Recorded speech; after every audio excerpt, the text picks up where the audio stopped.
Hey y'all, it's Brian Sewell here with Guild Mortgage and my buddy RJ from Richard James, RJ and Sewell Let's Talk podcast. We're happy to be on here. I got to make sure we do a better job of going through there and making sure it's not on privacy or just to friends. I don't know why Facebook does that. I had to go back and change it last time. So afterwards. So guys, share this with your friends. And you know anyone that can benefit from our talk. We promise not to go too long with you. And we don't mean that in the old black church revival. We're gonna keep it nice and on time. I got my friend Wendy Lee on the phone. She on the phone on our stream here. And Wendy was on last week. She's a powerhouse agent with Exit Realty. Wendy, how are you doing today? Awesome. Today is a great day. It might have been a horrible weather-wise, but market's picking up, guys. It's time to get off the fence. Don't let the interest rates discourage you. Don't let any of the economy discourage you, because at the end of the day, housing will always be important. And we can certainly help you with being able to do whatever your real estate goals are at the end of the day, whatever your desires are.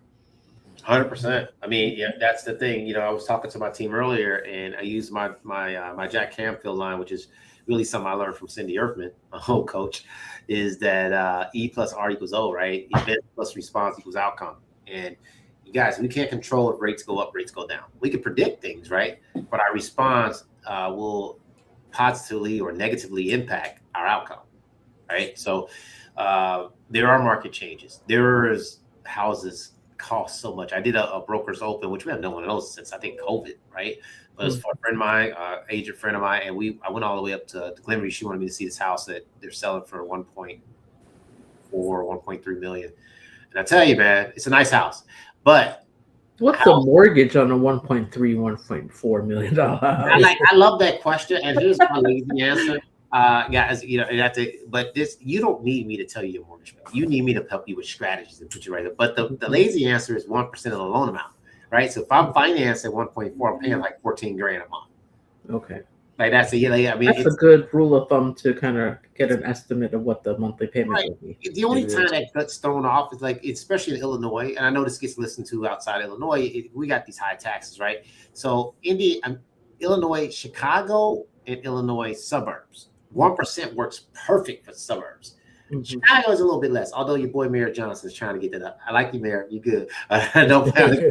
He's trying to get y'all to catch up. But anyway, so we look at that. So from a 1% idea, usually let's say a $500,000 house in Chicago may not be $5 grand. It might be $4,400 right now. Yes, exactly. Yeah. So, but normal, if we're financing 500 grand, you're about $5 grand a month. Okay. Good to know. Okay. Yeah, but I guess it does make sense when you think about it. You know, you have somebody who bought $300,000, their mortgage is about $3,000, unless they're buying in the suburbs that are outrageously high with the taxes. But let me show you how old I am, right? I pull these out, like, right? So HP Hewlett-Packard. It still works. So let's just test the theory. Why not have some fun? So let's say we're financing $500,000. Let's say a rate of 6.5%, right? 30-year on a mortgage. That says 3160. You're like, hey, Brian's off. No, 12 grand a month in taxes. I mean, 12 grand a year in taxes, right? So you add another 1,000 to that, and then you got that's 4160 plus your figure insurance is going to run you about $200-300 a month. RJ, $400 a month, $200 a month. So you're about $4,400, right? Now, again, that 1% theory didn't work because you're not taking into consideration PMI in all of that stuff, right? This is just say financing $500,000. If you're doing 20% down, it's going to be a little less than 1%. But figure 1% is easy math. Good to know. All right, that's good to have in the back pocket. Yes. Yeah. Pull out the old North Carolina. Okay, so we had a lot that we talked about last week. Some things we want to get in. So some of the things we're going to touch base on in this 24 minutes that we got left. God, I swear this time goes by so fast. We're going to talk about ADU. So we're having fun. I know, right? I didn't even get to poke at RJ that much yet. So we're going to talk about assisted living, right? We're going to talk about investment properties. We're going to talk about how to build wealth and strategies to deal with higher interest rates. I got an event that I want to promote April 22nd for you agents and investors. Like we really want to fill the room. So we're going to talk about that for like less than 2 minutes. And then I definitely want to kind of like end the show before we can begin the show. I don't know where I want to go with it. Just a little bit about my men's group that we had. We finished up. Well, we kind of finished up yesterday, but it's going to continue. And just was really, if you're an entrepreneur, if you are having any challenges like faith, whatever, I just think that I just want to touch on that before we finish out. So I'll leave it at the end and then we'll come back to it. So let's kick it off with what we talked about last week, Wendy. Just we were kind of teasing the strategies and investments and what to do in today's market. But before we jump, like give people who you are really quick, how long you've been in real estate, your profession, and then I want you to just dive into that strategy. All righty. Well, I'm Wendy Lee with Legacy Realty Group. I'm with Exit Realty Redefined, and office is based in Hickory Hills, but we have offices throughout the Cook and Will counties and DuPage County. But ultimately, I have been in the business for about 24 years.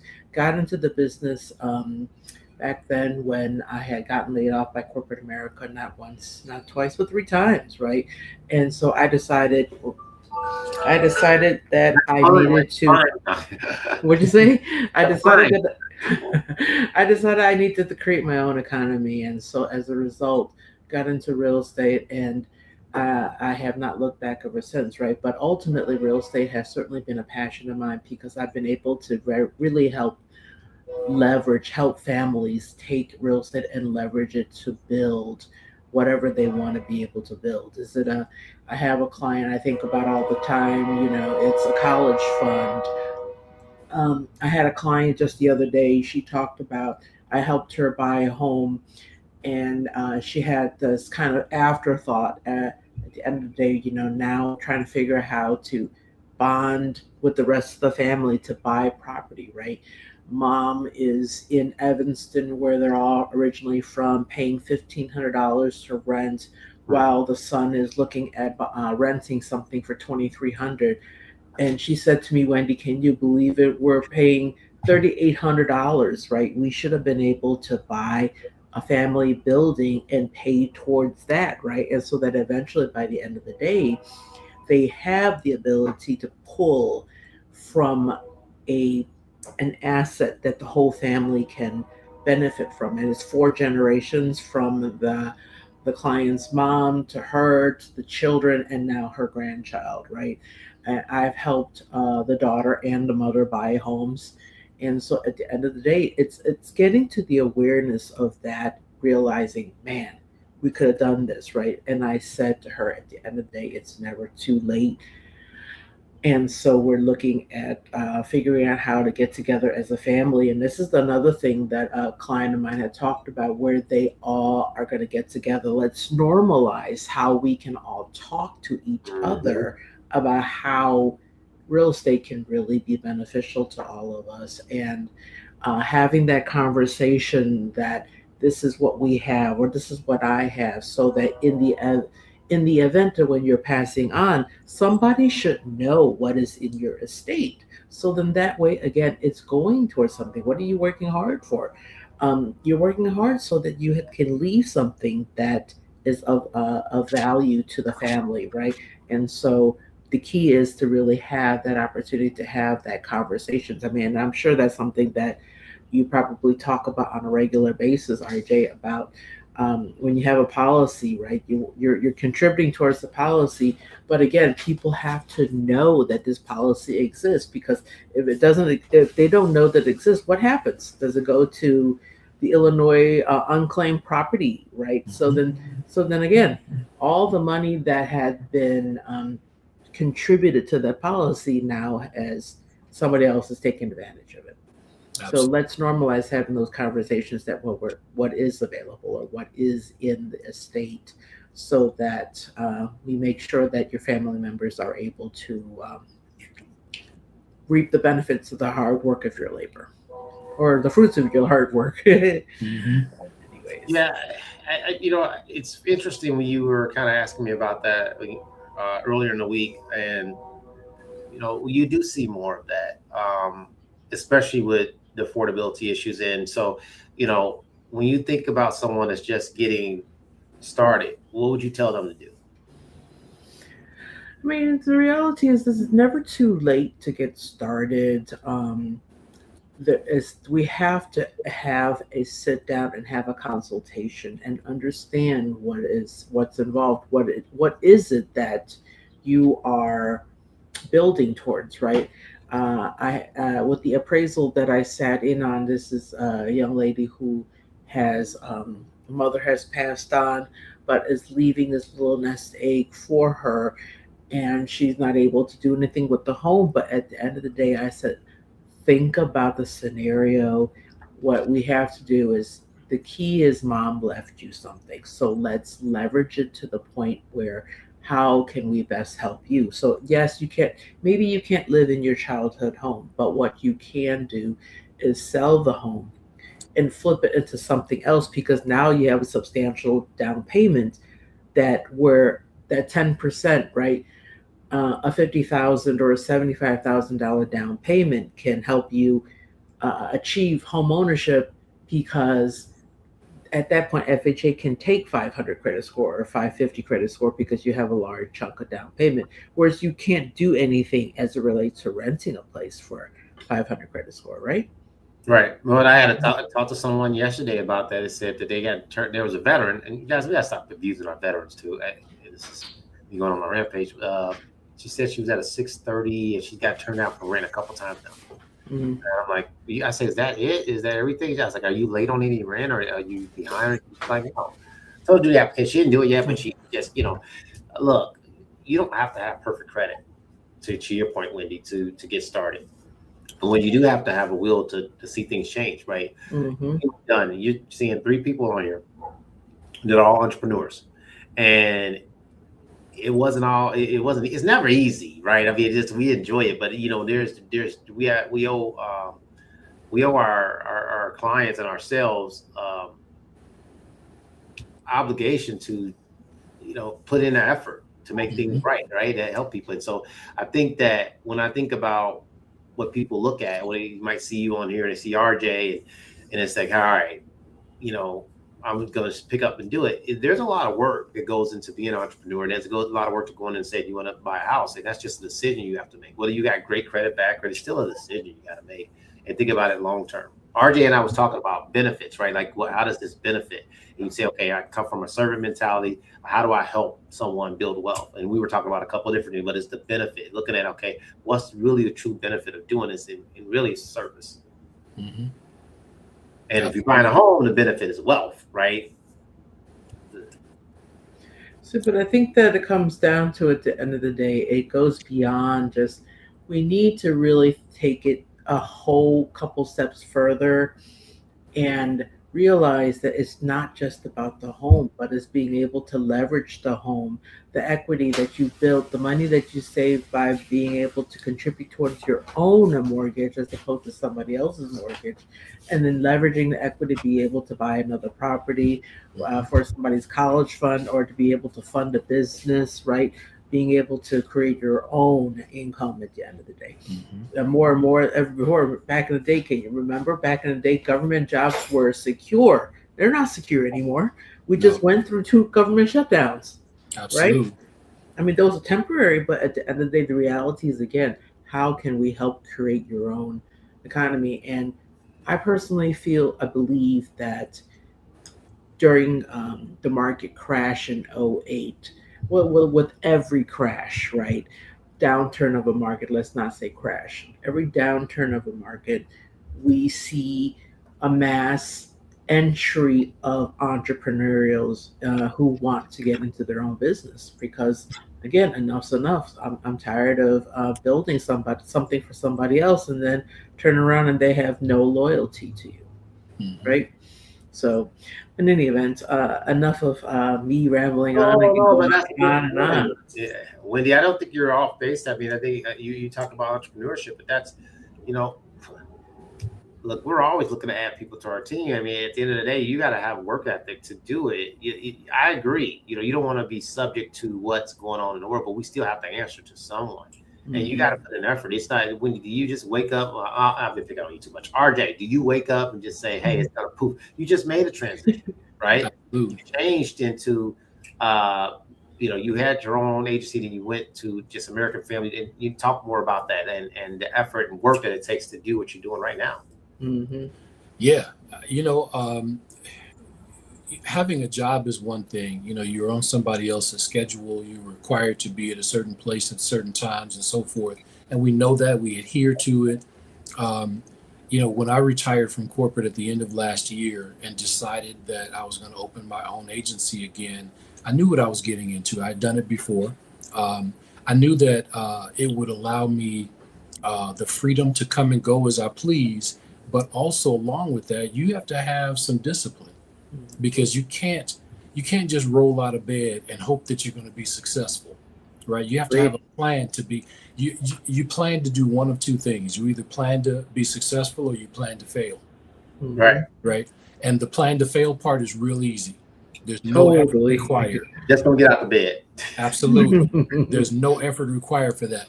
But planning to be successful requires discipline. It requires a plan that is actionable, and it requires you to keep an eye on, what's working and what's not. How do I change the things that are not working, and where do I get information from that can make me better? So you're as an entrepreneur, you are constantly in a learning mode. I'm sure I'm preaching to the choir here, but it's a lot of fun, but it's hard work too. Yeah, I think that I'm trying to wait a little bit before I go into my little thing that I want to talk about, but you're leading right into that, right? I mean, we're going to stay on the investment piece, but how we respond to things and how we work, that's a biblical based belief, like how you treat people, your work ethic, in Genesis talk about the man don't work, don't eat, right? Man, women, we say in general, right? Like how you go about your day and how you make an effort to change. And I think it's got to be a servant mentality. It's like, how do I help people? Really, the money comes, right? That piece comes, but again, you'll reap from the time you put in. So if I go in and I plant little seed, I'm going to reap little harvest. If I plant more seed, eventually I'll reap more harvest, right? And then you learn how to scale and do all those things, which we can dive in, because I think we should talk about entrepreneurship and real estate. I think they got to go hand in hand. Winnie, do you want to add? I know we kind of talked about the investment piece. What I'm seeing, and I'm talking to agents and clients, like the non-QM product or the expanded product is another way for anyone to grow their business even more. But just from client standpoint, we've got products that help you move the needle being self-employed. Well, I think one of our things, we can go up to 5 to 8 units in those notes without it being really commercial. Then anything over that we're doing. Oh, really? That's good to know. Yeah. I mean, it's a DSCR, which is a debt service cover, but it's still like a cash flow. You're still putting 20% down, but we can still put it under our DSCR, and then we can kind of get aggressive, with the 9 and 20 and 30 units too. It's got a cash flow. It's plain and simple, and that simply means when I say cash flow, if your mortgage is $10,000 a month, you need to be making at least 10,500, 10,100. Maybe you just, you're like RJ, you just need to write off. You don't care about making money. See, I told you. So, so I'll slip it in. But the point is, you should make a little bit more money, right?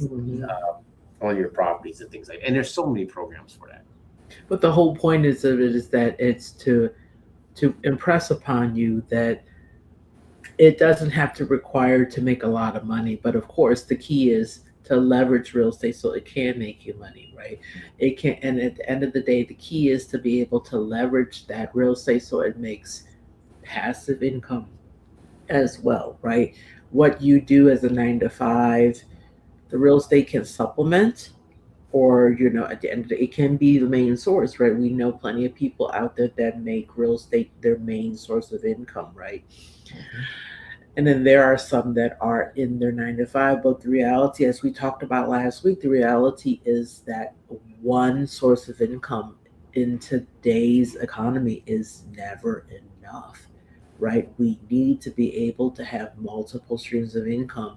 And you can certainly do that with multiple streams of income in real estate, or again, leveraging the real estate so that you can create a business. I have a client that bought at the end of last year, and their mindset is to be able to buy, stop renting. They moved to Chicago from another state, and so the whole thought process of rent being as high as it was, that they were paying $2,100 for a 3 bedroom, 1 bath in the city, right? But yet their mortgage is now for a whole single family with a 2.5 car garage, completely updated. I'm sorry, 4 bedroom, 2.5 bath, and that mortgage was less than what they were paying in their mortgage. But the goal is now whatever money that they saved, taking into account the equity that is retrieved from the years of holding on to the property. Now that money becomes the seed to be able to buy a mixed use building, which now at that point is two additional sources of income, because they want to be able to buy a mixed use property with investment apartment rental income, plus be able to have a business. So now you got two sources of income coming in. Nice. Yeah, that's good. Yeah. Yeah. If you want to learn more about this, and I know we opened it up only to our agent partners, we are doing an event next week, April 22nd. So if you're an investor, I'm going to invite you out to. I'll just put the Eventbrite in there. Just hit next. I hit the second, the 1:30 registration. We'll put that in there. We're going to have David Blasey, David Badney. Both of those, one of those guys are our head of our capital markets. The other guy is head of product development. And then we have Ida Chanel will be in there too. If you want to learn more of some of the stuff, just go ahead and register. We're opening it up to agents and investors. I'm going to put it out there. I just hit the post, so it should be already in our link there. So go ahead and jump in and hit the afternoon session. Wendy, I appreciate you for sharing. I mean, I think that when we talk like this and you lay it out, it makes more sense, right? The wealth piece, right? It's a little bit at a time. You know, you can't have one. You got to have multiple investments. You got to be wise. We got to be good stewards too. Like the good Lord bless us with, right? So we talked about that event. RJ, anything you want to touch on insurance while we have a couple of minutes? Man, it's 4:24 already. Jeez. I know the time flies.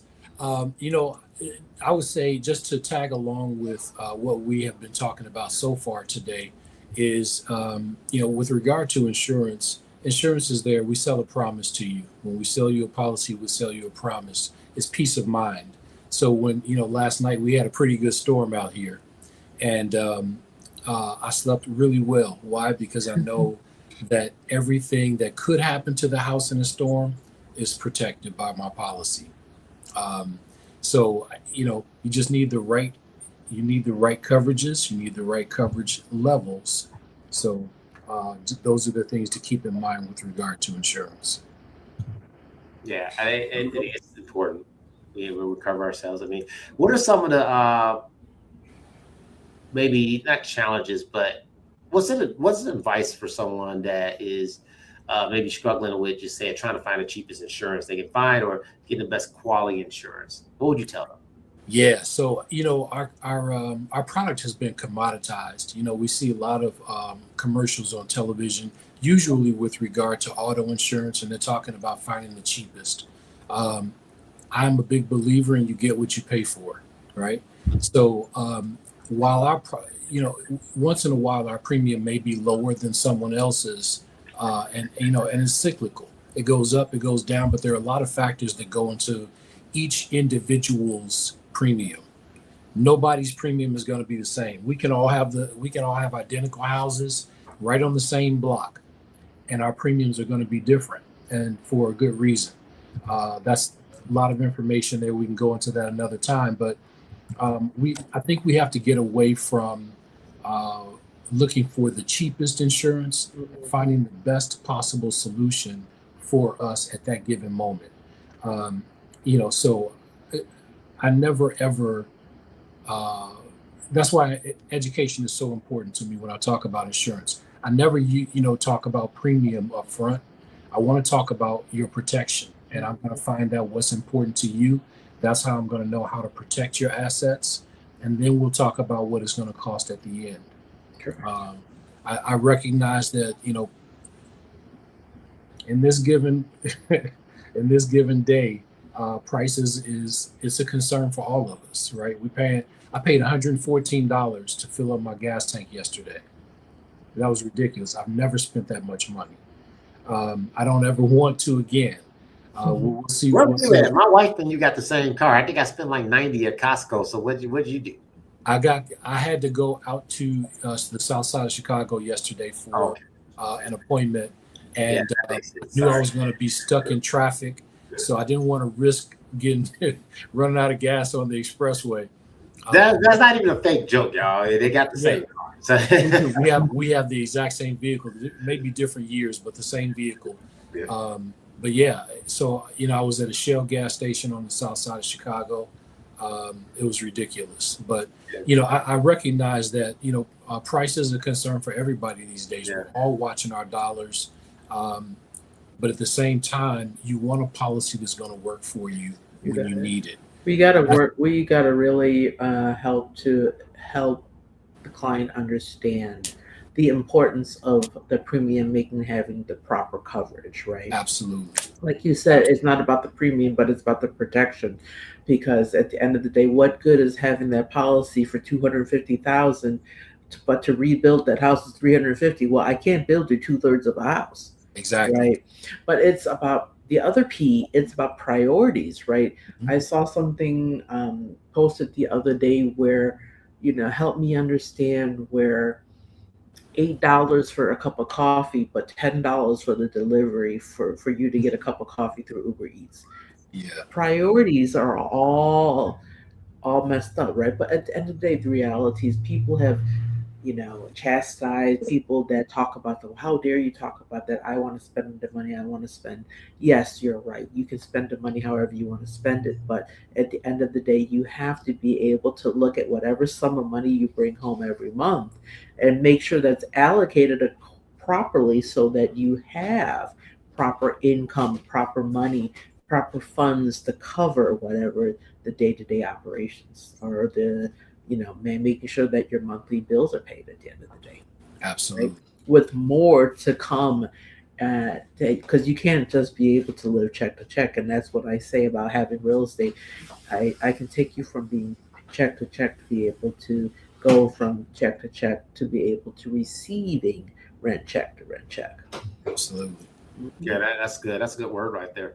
Mm-hmm. All right. I mean, I got the link in there. I didn't get to what I wanted to get to. And I, what, I'm going to hit it really quick. Okay. Just the segments of this. Cause I always say that you got 1 minute and 45 seconds.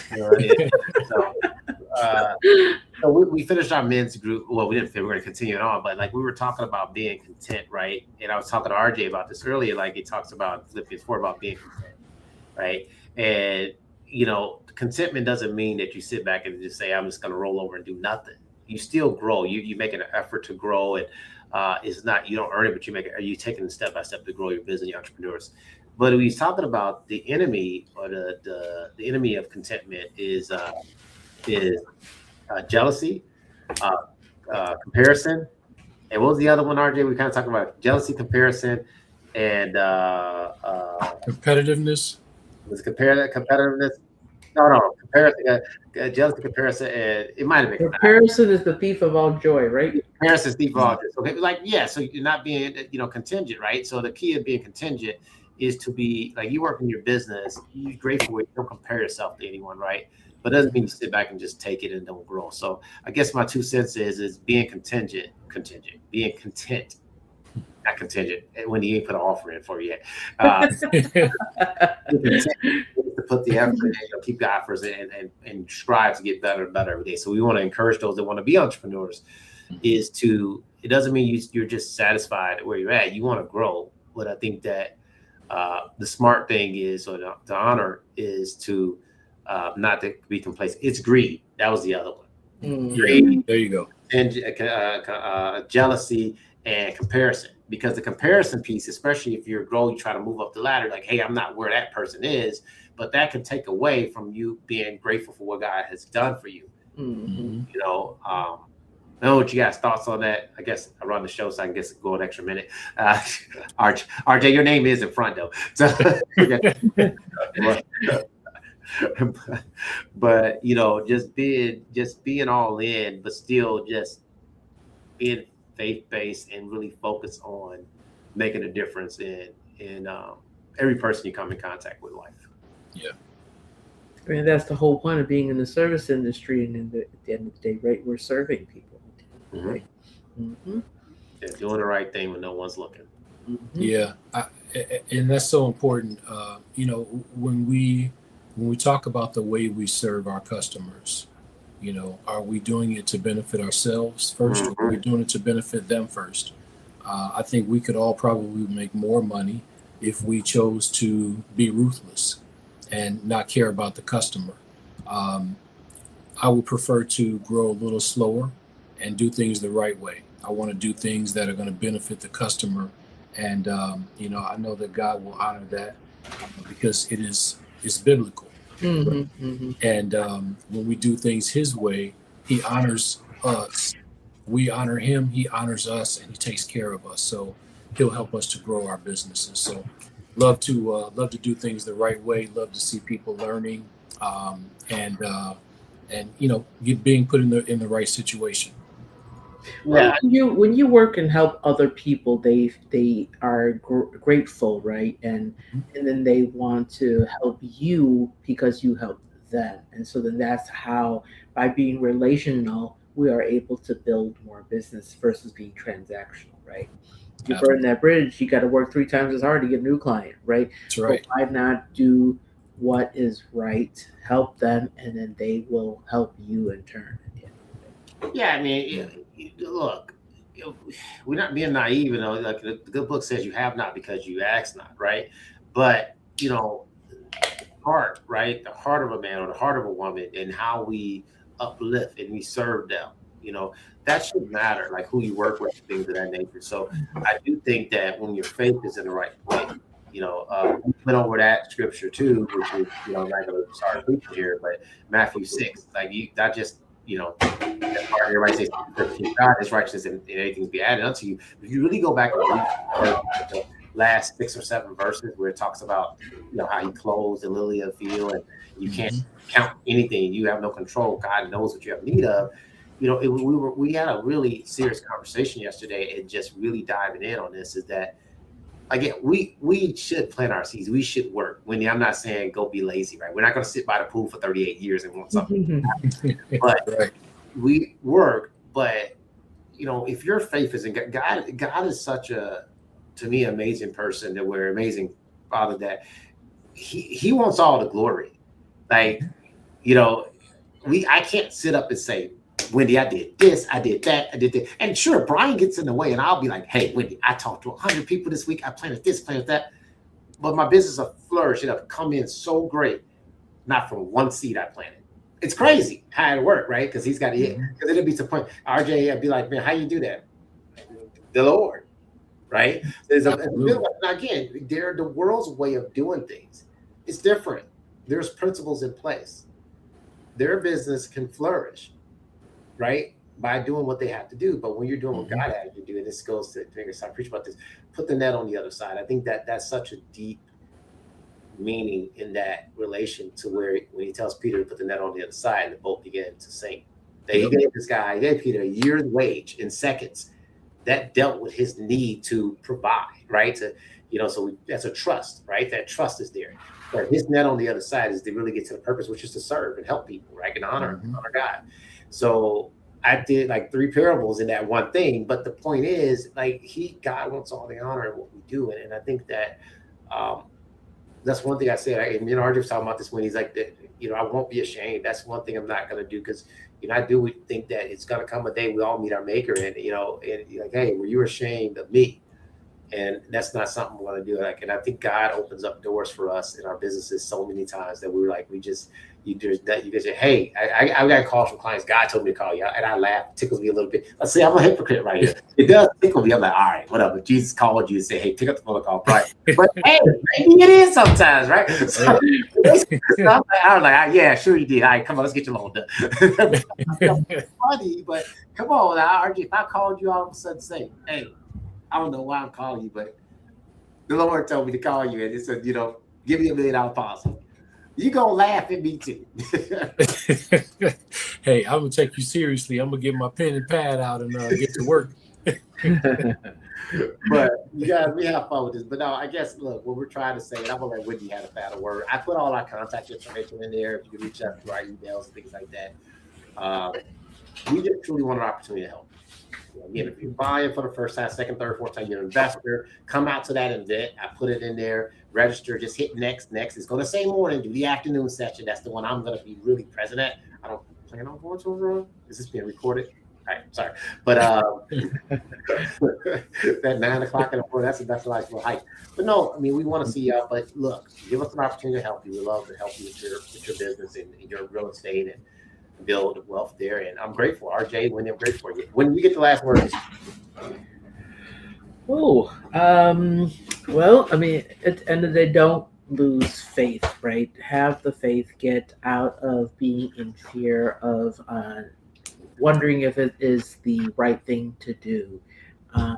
When you have the right parties that are here, that are knowledgeable, that are committed to helping you, we can't possibly do wrong at the end of the day, right? Because this is what we are driven to do. This is what we are compassionate and committed to doing. And but the thing is this, we cannot want it more for you than you want it for yourself, right? So you got to work for it, right? Tell us what you want. Tell us what you're willing to do. When you're willing to make the sacrifices, that's the one thing I was thinking about this morning. We have to be able to make some certain sacrifices in order to get to where we need to go. Okay. I mean, like at the end of the day, right? We have to sacrifice not being able to eat that slice of cake, right? Or that extra piece of pizza if you want to be able to have the 6-pack, right? So, right. Or not dump the whole thing of syrup on your blueberry pancakes. I'm not talking about Can't have that. Yeah. But again, at the end of the day, let us know what you need to do, what you're looking to do, and we can gauge it and help you build it along the way. Just like how RJ is building, right, with a policy, right? Start with a $200,000 policy. Start with a $100,000 policy. At least you started with something, and then you work your way up into the $1 million policy that you want to build into, right? Absolutely. But at least if you do it when you're young enough, or you're doing it for your children, right? Because I mean, that's our big. Who is your why? What is your why, right? Once you identify that why, and then now we can help you with what you have as your resources to help you build that, because your why is important. And more than ever before, it's about also having the time with the family and doing what you want to do. So then we got to be able to have other instruments, other products that will help you build money. Because if you're going to sit there and work 9 to 5 and go get another job to get other stuff, then we can't help you with being able to build passive sources of income. Mm-hmm. But if we can help you build that passive source of income by way of a payout from a policy, or residual income from a piece of property, then again, these are the things that we can help you build and let your money make more money for you, so that you can have the time to spend with your family. That's good. Absolutely. Yeah, that came up too. That was one of the things too. Just like with the group, what's important, getting that why, right? Getting out. Mm-hmm. Oh, Wendy, thank you for being on back to back, right? RJ, we got. I enjoy having you. Hey, make me a regular. Yeah. Look, are we going to be here next Tuesday? RJ, I know we got the event on April 22nd, and I'm out of town on 23rd. So are we doing one on the 21st? Let's check that out. Let me look at my calendar. We'll let you guys know. You know, it's Yeah. our great show. We just live in it. As you can see, we have fun. You know, he teases me all the time, so that's what's going on. Absolutely. That's the beautiful thing when you enjoy what you're Appreciate you doing. guys. And all our contact is in it. It's posted. You guys need us, let us know. We'll be happy to help. All right. Thank you. Have a great day, guys. Thanks for being here Bye-bye. again, Wendy. Thank you for having me. Thank you so much. All right. Have See a you, good people. guys.